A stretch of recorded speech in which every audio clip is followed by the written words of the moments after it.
Азык-түлүк товарларына рыноктук бааларды турукташтыруу мал чарба жүргүзүүчү субъекттерге колдоо көрсөтүү максатында импорттолгон бир катар тоют азыктары кошумча нарк салыгынан бошотулду. Тиештүү чечимге министрлер кабинетинин төрагасы Улукбек Марипов кол койду.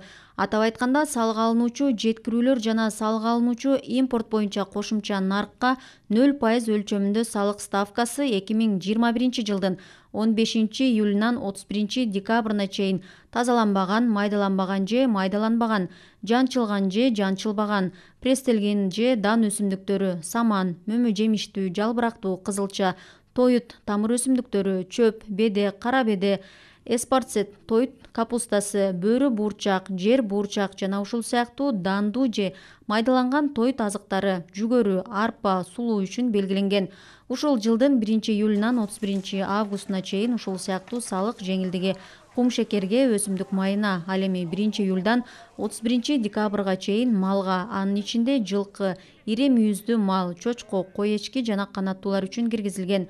Кошумча нарк салыгынын алынып салынышы бодо малды ташып келүүнүн көлөмүн көбөйтөт. Ошондой эле жер аянтын кеңейтүүгө, бордоп семиртүүчү жайлардын материалдык техникалык базасын өркүндөтүүгө, этти кайра иштетүү тармагы үчүн тоют жана чийки зат менен камсыз кылуу боюнча тапшырыктарды көбөйтүүгө мүмкүндүк берет.